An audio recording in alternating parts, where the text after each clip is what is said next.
Varicose veins కి సరైన చికిత్స కోసం సంప్రదించండి ఎవిస్ హాస్పిటల్. నమస్తే రమ్మగారు. నమస్తే జయ. రమ్మగారు, మీరు పీసీ సర్కారు మెజిషియన్ స్టోరీస్ చెప్తా ఉన్నారు కదా, ఒక చెప్పుకుందాం. భలే ఉంటాయి. కథంతా ఉంటుంది. ఒక చిన్న మ్యాజిక్ ట్రిక్ అనమాట. సుందర్బనాలు అని ఒక రాజ్యం ఉండేదట. ఆ రాజుగారికి ఒక కుమారుడు ఉండేవాడు, శీలకుమారుడు అతని పేరు. రాజుగారు మంచి కంట్రోల్లో ఉంచేవాడు అబ్బాయిని. అయితే వివాహానికి ముందు తీర్థయాత్రలు అవి అంటే ఊళ్ళు తిరగటము ఒక పద్ధతిగా ఉండేది అక్కడ. పిల్లలు చదువు అయిపోయాక రాకుమారిని బయటికి పంపించేవారు. ఈ శీల్ కుమారుడు కూడా అట్లాగే తను చుట్టూతా అన్ని రాజ్యాలు చూసి ప్రపంచాన్ని తెలుసుకోవటం. తర్వాత వివాహం చేసేవాళ్ళు. ఆ తర్వాత ఏం చేసేవాళ్ళు, రాజ్యాధికారం. ముందు యువరాజు పట్టాభిషేకం చేసి రాజ్యాధికారం మెల్లిగా రావాలంటే ఈ లోపల అంతఃపురాల్లో ఉండటము, తర్వాత గురువు దగ్గర ఉండటము, ప్రపంచాన్ని చూసేది అవకాశం లేదు కదా. అవును కదా. అందుకని ఒక పర్యటన అలా తిరుగుతూ ఉండటం.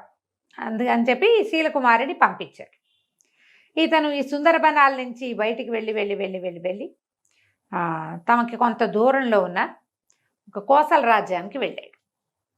రాజ్యం భలే అందమైందట. కోసల దేశానికి ఒక పెద్ద నగరం, అదేదో చెప్తారు దాని పేరు, జైపూర్ లాంటిది ఏదో, జైపురం. ఆ నగరమే దాని రాజధాని. జైపురం చాలా బాగుంటుందని అందరూ చెప్పగా విని ఈ శీలకుమారుడు ఆ జైపురానికి వెళ్ళాడు.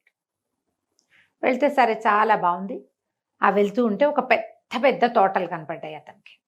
బయట నుంచి చూస్తేనే చాలా ఆకర్షణీయంగా ఉంది. అందులోకి వెళ్ళబోయాడు.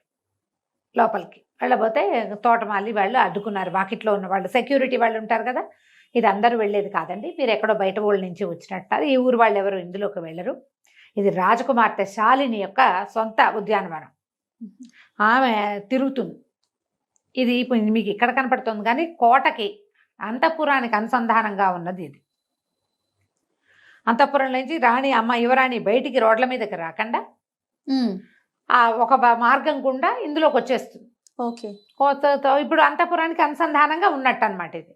ఇందులోకి బయట వాళ్ళు వెళ్ళకూడదు, మగవాళ్ళు స్ట్రిక్ట్లీ నో అండి, కుదరదని పంపారు. కానీ ఇతనికి ఆ లోపల నుంచి వస్తున్న పువ్వుల గాలి, పళ్ళ వాసనలు, ఆ బయట ఉన్న క్యానోపీ లాగా కనపడుతుంది అనమాట, అదంతా ఇట్లా దీనిలాగా కనిపిస్తుంది. చాలా ఆకర్షణీయంగా ఉంది, చల్లగా ఉంది. అక్కడ నుంచుంటే వెళ్ళాలనిపించింది. ఏం చేశాడు, సరే రెండో పక్క అక్కడి నుంచి వదిలి సరేనని వచ్చేసాడు. కాదు కూడదు అంటే వాళ్ళకే తెలిసిపోతుంది వీడు వేరే మార్గం ట్రెస్ పాసింగ్ చేస్తాడని, అవునులే, సరిహద్దులు దాటేస్తాడని అనుమానం వస్తుంది. అక్కడ సరేనని వచ్చేసాడు. ఇంకో రోడ్డు వైపుకి వెళ్ళాడు. వెళ్ళేసరికల్లా అక్కడ కూడా ఇదే తోట కనపడుతుంది అతనికి.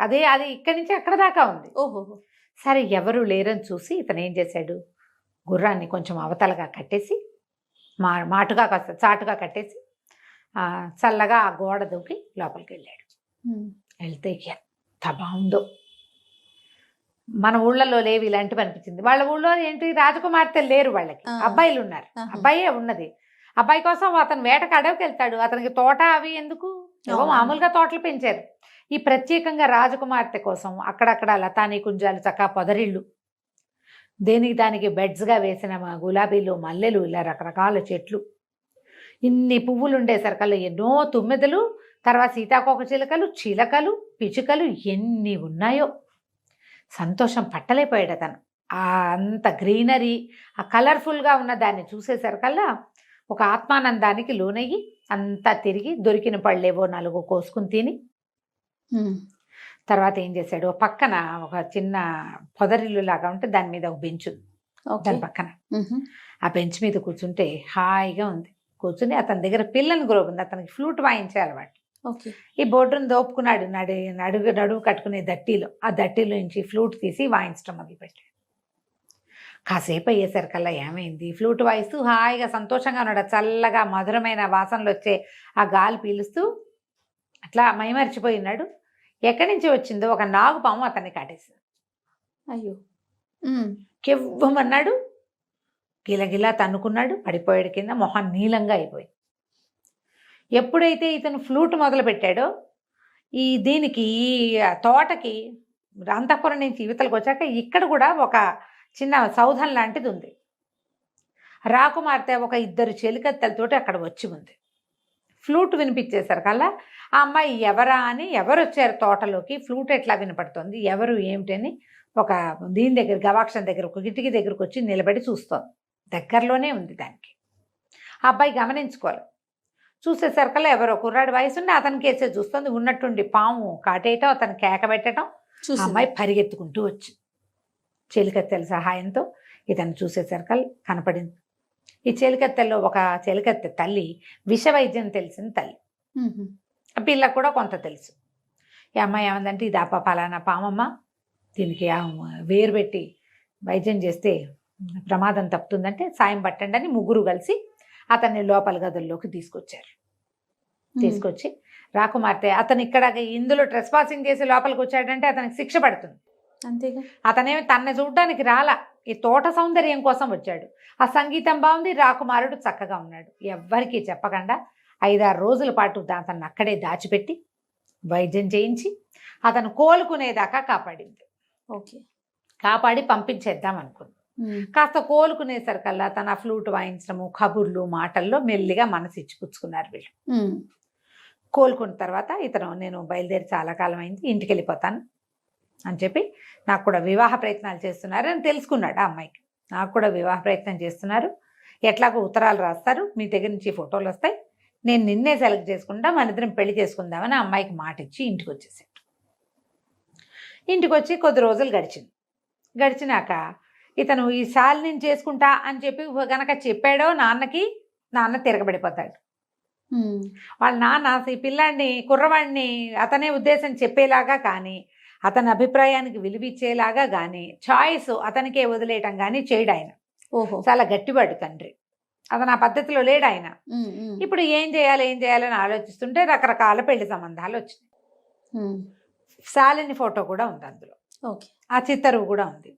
అన్నీ చూసిన తర్వాత ఇతను శాలిని ఉంది చెప్దామనుకున్నాడు. తండ్రి, మంత్రి గారు, రాజగురువు ముగ్గురు కలిసి స్క్రూటినీ చేసి వాటిని ఏం చేస్తారు, అన్నీ చూసి ఈ అమ్మాయి తండ్రి ఎంతమంది ఫైనలైజ్ చేస్తారు కదా, ఇవన్నీ చూసేసి చివరికి 3 సంబంధాలు తేల్చారు. ఆ 3 శాలిని లేదు. ఏం చేయాలో తెలియలా, దిగులుగా అయిపోయాడు. వెళ్ళొచ్చిన దగ్గర నుంచి అతని ధోరణి మారిందని, ఇప్పుడు ఈ పెళ్లి సంబంధాలు చూడటం మొదలుపెట్టాక ఇంకా మొహం వేళ్లాడేసి ఉంటున్నాడని కనిపెట్టాడు మంత్రి గారి కుమారుడైన దేవదత్తుడు. ఓకే.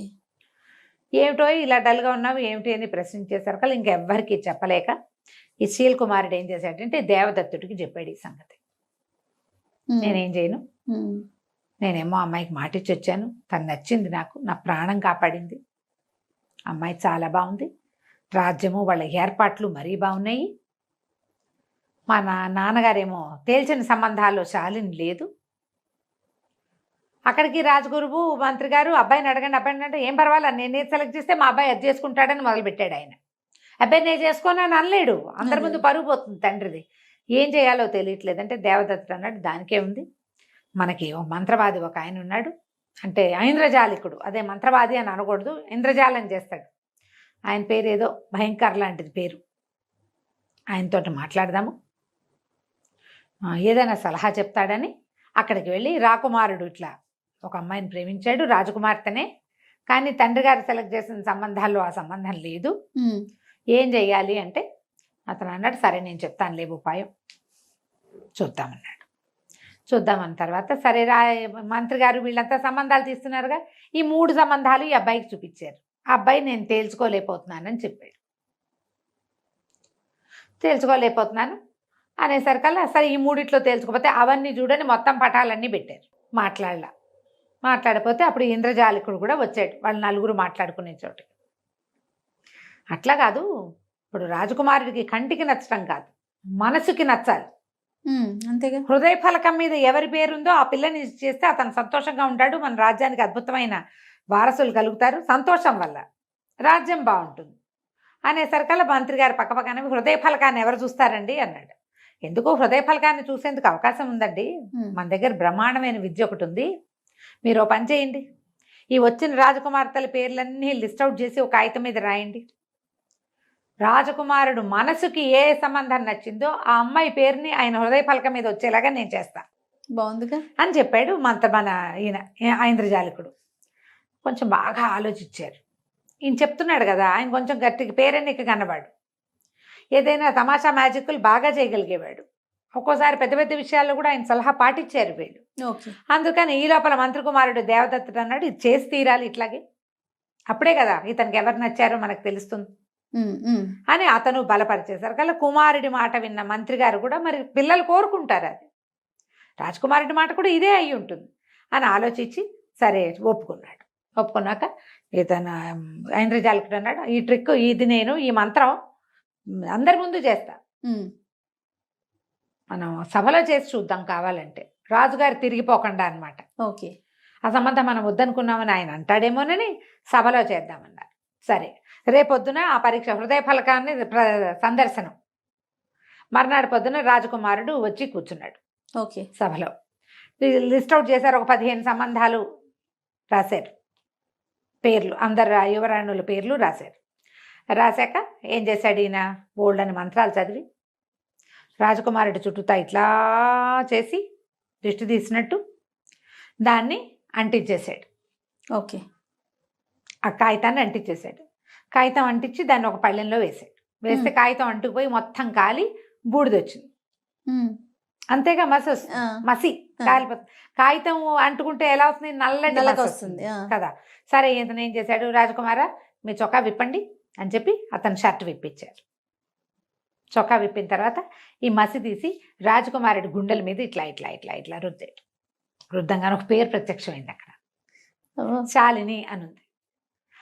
అని ఆశ్చర్యపోయారు ప్రజలంతా.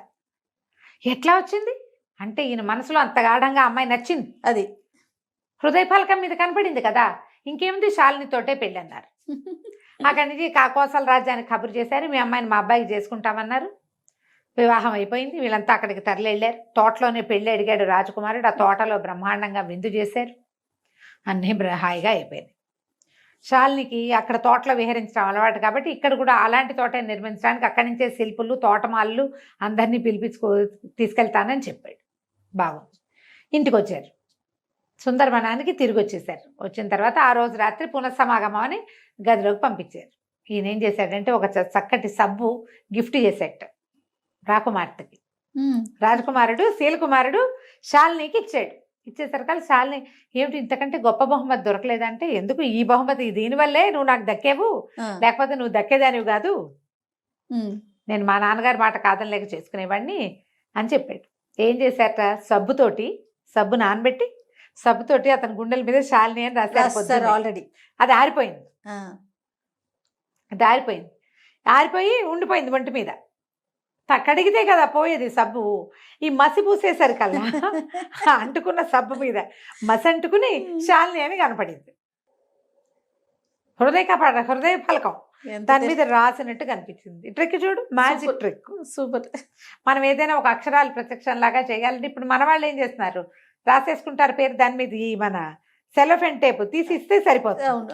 ఇప్పుడు కొత్త ట్రిక్కులు వచ్చాయి కదా, పాతకాలపు ట్రిక్. దీంతో ఈ రాజకుమారుడు రాజకుమార్తెని పెళ్లి చేసుకున్నాడు. కథ కంచికి మనం ఇంటికి. బాగుందండి. నమస్తే రమ్య గారు. నమస్తే.